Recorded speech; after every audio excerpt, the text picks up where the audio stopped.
welcome back to my channel. So in this session of Azure Cloud Computing, we are going to see what is a region, availability zone and region pair. So we are going to understand what are these terms that are used in Azure. Okay, so first thing, region. So if we see region, so region is a geographic location where your data center resides. Okay, so it's a data center that is residing somewhere. Let's say this is some data center and it is residing in some region. Okay, so that region can be your West US, or if I talk about in India, so in India we have three regions like India West, then we have Central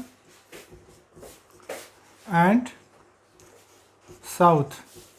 The three regions you can see in India where your Azure data centers would be there. So these are something like your data center that you are using. So whenever you are deploying any service in this region, that is getting deployed in some of the servers located in this specific region.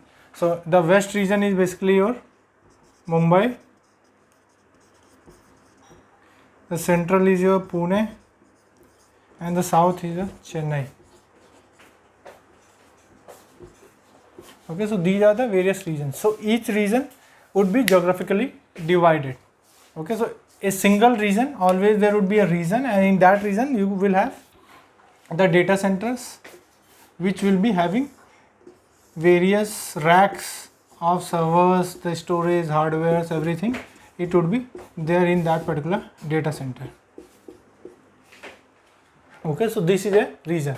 Now with each region, what we can have, in each region we will have multiple availability zones.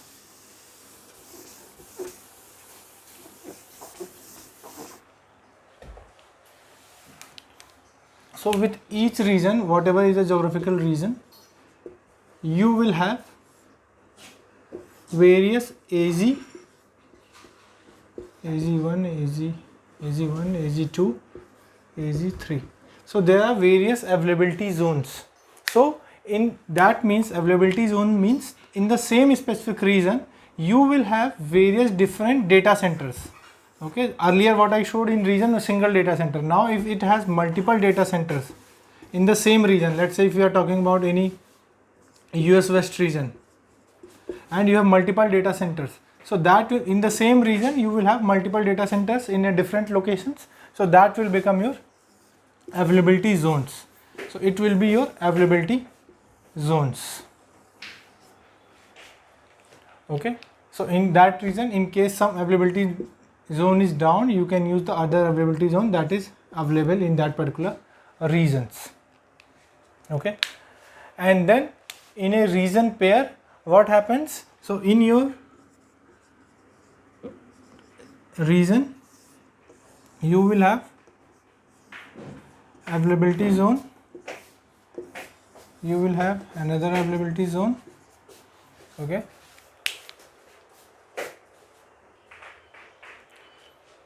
so region pair, so let me make it little more clear here.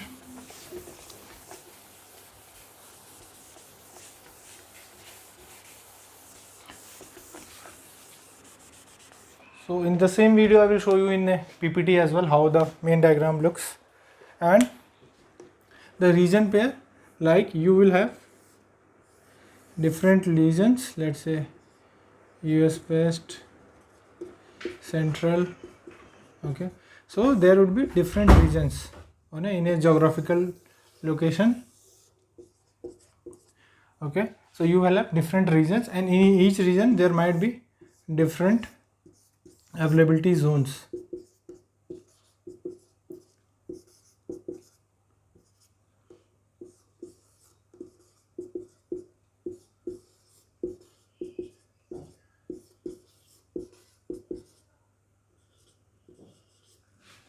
Okay, so in case these specific regions, whenever they are integrated together, that in case this region is not available, this region will work for your services or apps, so that will come as a region pair. If you have designed a region pair, so that will come under region pair.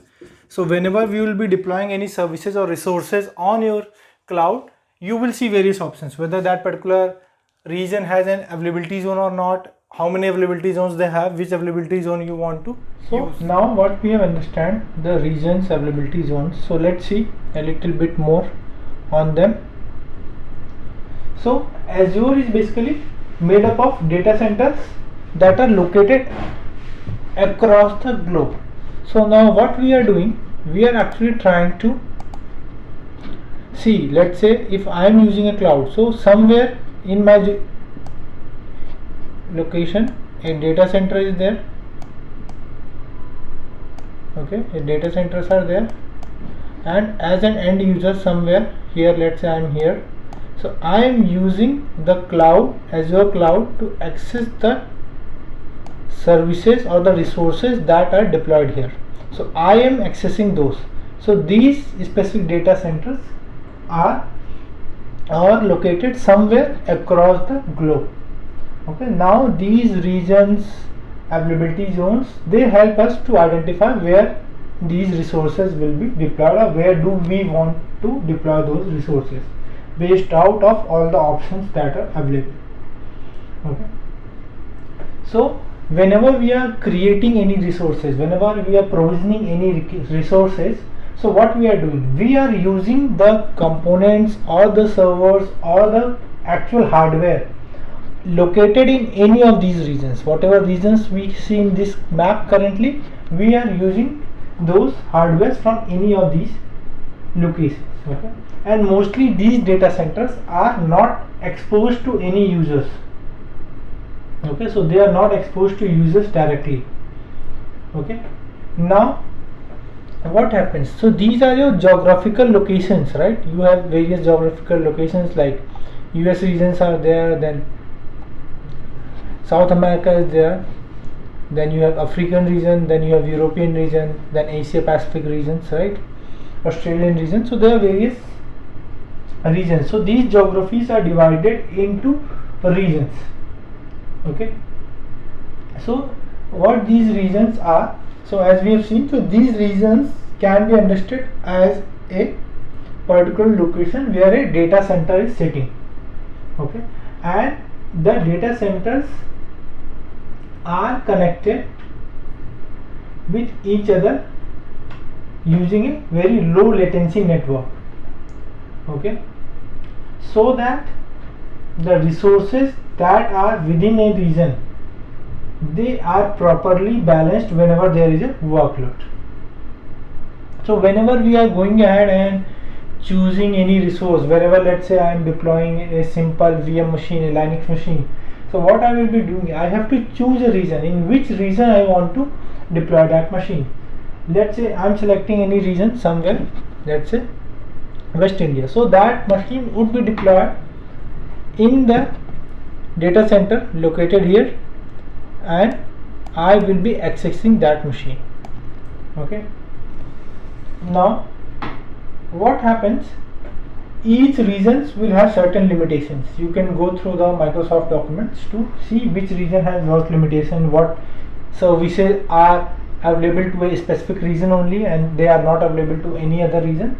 So all those things we can see whenever we are going ahead and going through the documentation. So these regions, specific availability zones, they keep getting updated. Okay, so always refer to the latest document.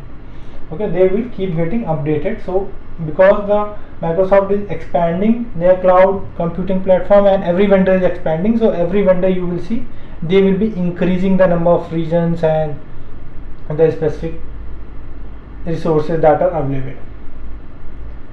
Now why a region would be important? So if we compare with the other cloud vendors, Azure has more global regions than any other cloud provider. Okay, now these regions also give you a flexibility to bring your applications, the platform that you have developed, the application that you have developed, to your users closely. So now what does this mean?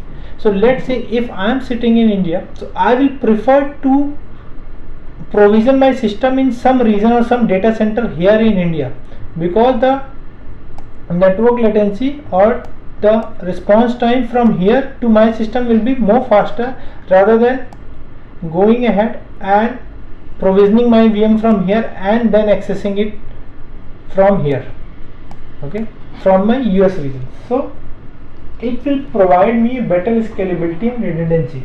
So that's why whenever you are choosing to deploy any applications, platforms, any type of product you are building, so you have to think of the user base, okay. Like if you are global, you know that it would be accessed from everywhere, then you have to think of the designing, load balancer and different things. But for now, if you have a user base only in US, so it's preferred to have your systems provisioned in US region rather than provisioning in some other regions across the geographies, okay. Even in Azure there are certain special regions that are available, like you can see here you have, let me choose some other color. So you have these regions, you have government regions, right? So these are the government based regions, okay, which are used by government bodies, US government bodies, and these regions are basically physically and logically isolated from your other regions, okay, because they will be used mostly by the government agencies and the partners, okay, and these are even operated by the US personals. Even same way, the China region also is not fully managed by Microsoft. It is in partnership with another organization called as, I think, 21 Wirenet, okay. So it is not directly maintaining, Microsoft is not directly maintaining the data center. These are due to different government norms and policies, okay. So in simple terms, if we see what we have already understood, that regions are what you use to identify the locations of your resources, where your resource is kept. So if my laptop is kept in somewhere in India, that is my hardware placed in my region, so I will be accessing, or it is that particular region where my hardware is present and I am using it, okay. And using an resources that is placed somewhere outside, let's say in US, Singapore or somewhere, so there I have to access it via some network, and then you might see some network latency and different things. So that's how it is being designed, and you have to select them based on those type of requirements. Now with every region you might see some availability zones or not. So if we go back to our previous diagram, if you see here, let me pick some this color. So if you see, this availability zone is there, okay. So anywhere you can see the diamond that is made. So these are the regions where you have multiple availability zones, like you have data centers, more than one data centers you can see here, okay. Whereas only with blue color you have only single availability zone, you don't have any other, like you don't have any other data centers, so there is no availability zone there, so you will not see any availability zone available for that region.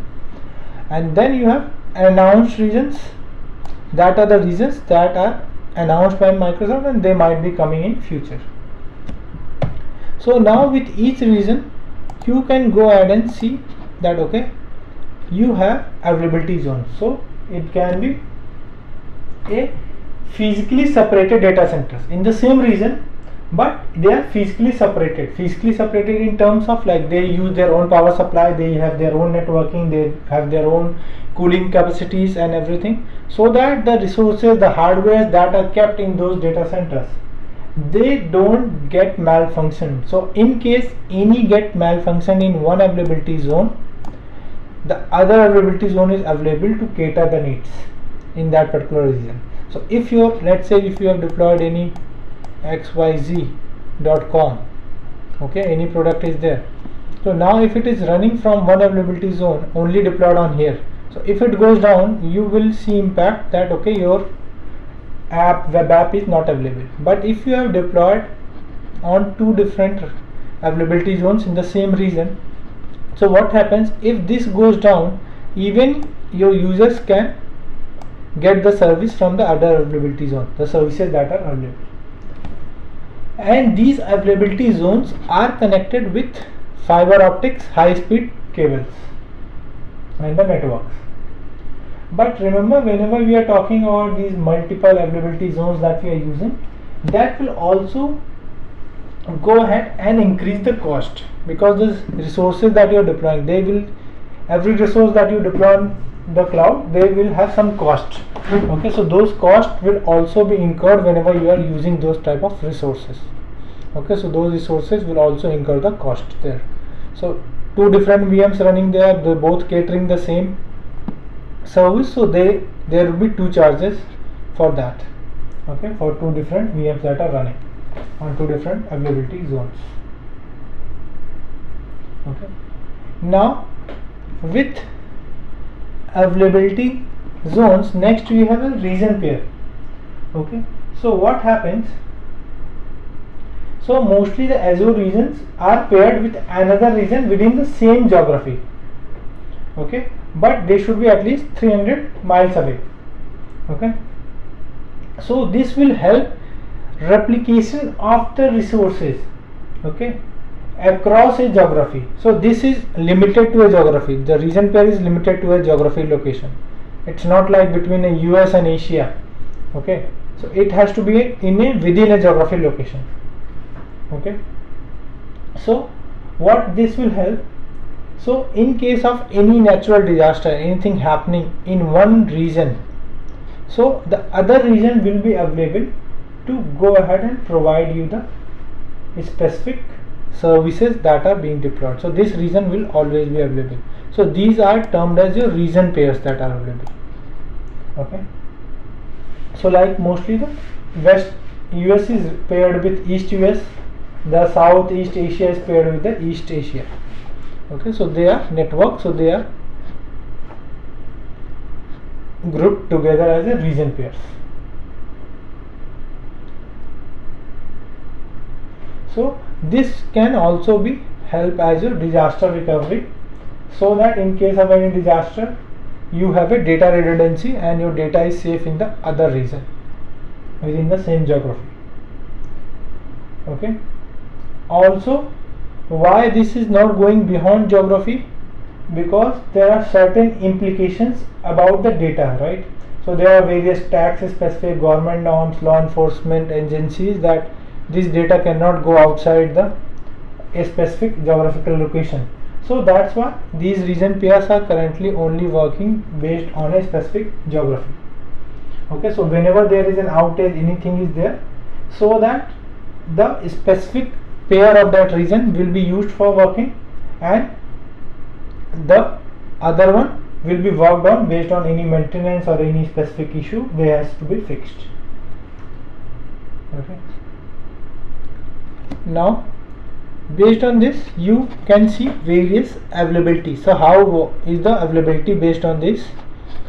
In case you have just single VM or a single server that you have accessed on a cloud, it will provide you 99.9% of availability with premium storage. We will see what is the premium storage in future sessions. Then there is something called as availability set. If you want to have a redundancy between the same specific region, okay, and within the same data center, so what we will do, so mostly what happens, if you have a data center, there will be racks of servers. Okay, so there will be different racks of servers that will be available. So these servers, what they do, let's say, so if one VM is provisioned from this rack, other is provisioned from this rack. Okay, so what happens, in case this rack malfunctions, some hardware failure is there, other rack will be available and this system will still be running. So that will be termed as availability set. So this will protect you against any failures that happens within a data center. Okay, so this provides you 99.95% of availability per month. So these are the must given by Microsoft. Then we have the availability zones. So as we have seen availability zones, within a region you can have multiple data centers. So in case of failure between the data center but within a region, then you are using availability zone. So in case one availability zone is not working, other availability zones will be available to cater the services. Same way, the next you will be having multi-region disaster recovery. In case you want to have a multi-region disaster recovery, so then region pairs will be there. Okay, so region pairs will protect in case of any mishap to the region 1 or any issue with the region 1, the other region will be available, but within the boundaries, geographical boundaries. It will not go beyond the geographical boundaries. So I hope this was clear. So that's all for this video. Thank you for watching.